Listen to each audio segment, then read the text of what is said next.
आप सभी को नमस्कार। प्री प्राइमरी पाठशाला आंगनबाड़ी न्यूज़ चैनल में आप सभी का स्वागत है। आंगनबाड़ी केंद्र पर हार्ट कुक मिल एससीएम पंजिका का ये प्रारूप 1 है।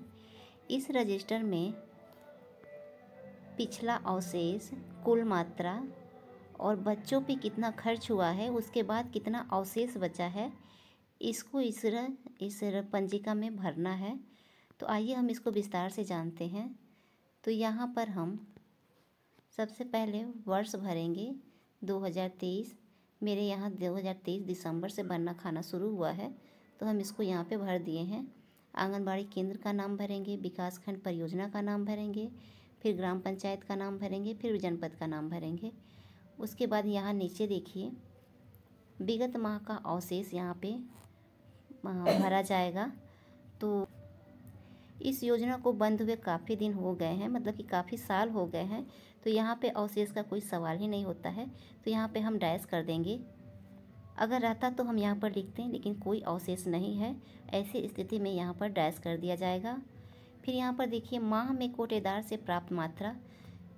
तो हम अपने विभाग से एक PDF होता है, उस PDF को आप लोग मंगा लीजिएगा। उसमें सबके नाम के सामने दिया है कि किसको कितना गेहूं और कितना चावल मिलना है, और उस PDF को दिखाकर आप अपने कोटेदार से उतना उठान कर लीजिए। तो गेहूं कितना है और फोर्टिफाइड चावल कितना है, उसी हिसाब से यहाँ पे भरिएगा। यहाँ पे दिनांक भर दीजिएगा जिस डेट में आप चावल और गेहूं का उठान कर रही हैं, उसका मात्रा भर लीजिएगा। हम एग्जाम्पल के तौर पर इतना भर के आप लोगों को बता रहे हैं। जैसे मान लीजिए कि 30 केजी गेहूं है और 150 केजी चावल है। फिर यहाँ पर देखिए थोड़ा सा जूम कर देते हैं। यहाँ पे कुल मात्रा किलोग्राम में भरना है। तो गेहूं देखिए यहाँ पे कोष्टक में दिया है 1 + 4, मतलब कि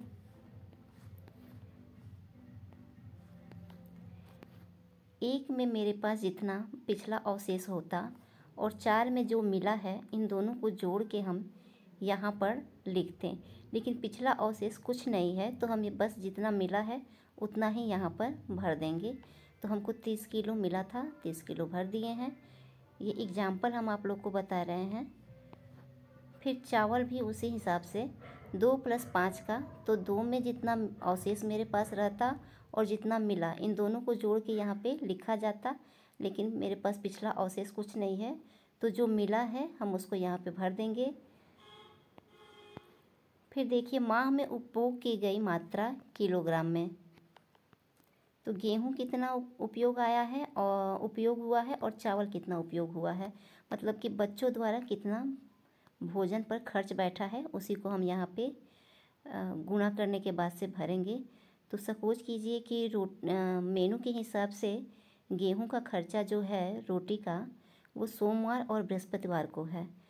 तो पूरे मंथ में सोमवार और बृहस्पतिवार के दिन जितने बच्चे उपस्थित हुए हैं, उन बच्चों की संख्या को जोड़ के जो कुल योग आएगा उसमें हम 70 ग्राम का गुणा कर देंगे, और गुणा करने के बाद जो योग आएगा उसको हम यहाँ पे भर देंगे।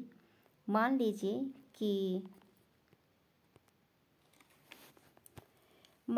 कि सोमवार और बृहस्पतिवार का हम टोटल एक महीने की उपस्थिति को जोड़ेंगे। तो सपोज कीजिए कि 114 में 114 बच्चे हो रहे हैं टोटल, सोमवार और बृहस्पतिवार की उपस्थिति पूरे मंथ का। तो उसमें 70 ग्राम से गुणा करेंगे। गुणा करने के बाद 7 केजी 980 ग्राम आएगा। तो उसको हम यहाँ पे भर देंगे, यहाँ पर लिख देंगे। ये देखिए गेहूं वाले में। फिर उसी तरह से चावल का हम देख लेंगे। तो मंगलवार को, बुधवार को, शुक्रवार को और शनिवार को चावल, यानी कि कभी चावल सब्जी है तो कभी दाल चावल है तो कभी तहरी है। ऐसे में इस दिन जितने बच्चे उपस्थित हुए रहेंगे, पूरे मंथ का हम बात कर रहे हैं, पूरे महीने का, तो मंगलवार, बुधवार, शुक्रवार और शनिवार को जितने बच्चे उपस्थित हैं, उन पूरे बच्चों का हम जोड़ लेंगे और जोड़ने के बाद जो योग आएगा उसमें 70 ग्राम से हम गुणा कर देंगे। सपोज कीजिए कि 313 बच्चे टोटल हुए, इसमें 70 ग्राम से गुणा करेंगे। गुणा करने के बाद मेरा 21.910 ग्राम, मतलब कि 21 किलो 910 ग्राम चावल का खर्च आएगा। तो इसको हम यहाँ पर लिख देंगे, ये देखिए यहाँ पर लिख देंगे। उसके बाद देखिए यहाँ पर अवशेष मात्रा किलोग्राम में भरना है। तो गेहूं का देखिए यहाँ पे 6 - 8 दिया हुआ है, मतलब कि 6 से, जैसे कि हमको जितना प्राप्त हुआ है और कितना 8 है ना, तो जितना प्राप्त हुआ है उसमें 8 से, ये 8 वाले कॉलम में जितना मतलब कि खर्च हुआ है उसको हम घटा देंगे। जैसे 30 किलो माइनस 7.98 बराबर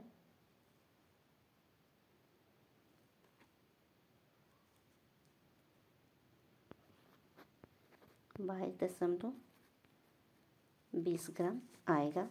तो इसको यहाँ पे हम भर देंगे अवशेष में, गेहूं वाले कॉलम में यहाँ पर। फिर इसी तरह से हम चावल का भी निकाल लेंगे। यहाँ पे थोड़ा मिसप्रिंट हो गया है, 7 - 9 होगा। तो 7 वाले कॉलम से 9 वाले कॉलम में हम माइनस कर देंगे। तो 150 हमको मिला था, इसमें बच्चों पे कितना खर्च हुआ है, तो 21 किलो 910 ग्राम। इसको माइनस करने के बाद जितना आएगा 127.980 ग्राम। तो इसको हम यहाँ पे भर देंगे इस तरह से, ये देखिए। तो इस तरह से ये पूरा प्रक्रिया पूरा होगा। और यहाँ पर नीचे आंगनबाड़ी कार्यकर्त्री का नाम होगा, हस्ताक्षर होगा, मोबाइल नंबर होगा, उसी तरह से प्रधान जी का नाम होगा, उनका हस्ताक्षर करवा लीजिएगा, मोबाइल नंबर लिख लीजिएगा। फिर यहाँ सत्यापन करने वाली मुख्य सेविका का नाम, हस्ताक्षर और मोबाइल नंबर रहेगा। अगर वीडियो पसंद आया हो तो लाइक कीजिएगा, कमेंट कीजिएगा। जो लोग नए हैं वे इस चैनल को सब्सक्राइब कर लीजिए। फिर मिलते हैं हम अगले नए वीडियो में नए अपडेट के साथ। तो धन्यवाद, नमस्कार।